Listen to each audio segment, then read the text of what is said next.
In 1914, explorer Ernest Shackleton set out to achieve what many thought was impossible: crossing Antarctica from coast to coast. He and 27 crew members sailed aboard a ship called the Endurance, carrying supplies, hope, and the dream of making history. But Antarctica had other plans. As the ship entered the frozen waters of the Weddell Sea, thick ice surrounded it.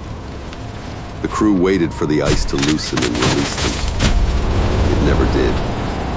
For months, the Endurance remained trapped. Then the ice began to crush the ship. The men listened in horror as timbers cracked and the hull twisted under immense pressure. Eventually, the Endurance sank beneath the ice, leaving the crew stranded thousands of miles from civilization. Most people would have given up. Shackleton refused. The crew salvaged food, equipment, and 3 small lifeboats.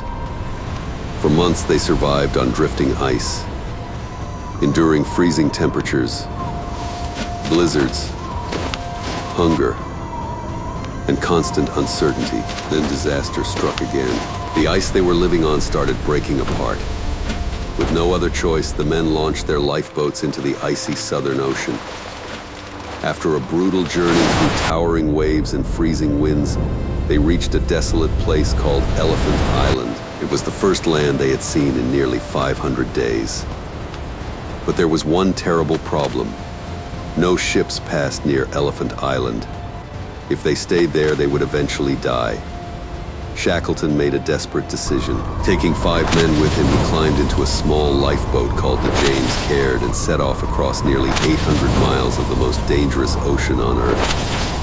For 16 days, they battled monstrous waves, violent storms, and freezing temperatures.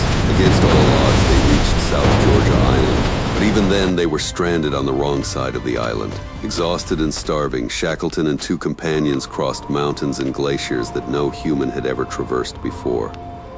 Finally, they reached a whaling station and organized a rescue mission. Several attempts failed because of sea ice. Still, Shackleton refused to abandon his men. Months later, he finally returned to Elephant Island. As the rescue ship approached the shore, Shackleton searched desperately for his crew. Then he saw them. Every single one was alive. After nearly 2 years of hardship, freezing temperatures, hunger, storms, and isolation, all 28 men survived. The expedition failed to cross Antarctica, but it succeeded in becoming one of the greatest survival stories ever told. More than a century later, the story of Ernest Shackleton and the Endurance remains proof that leadership, determination, and hope can overcome even the impossible.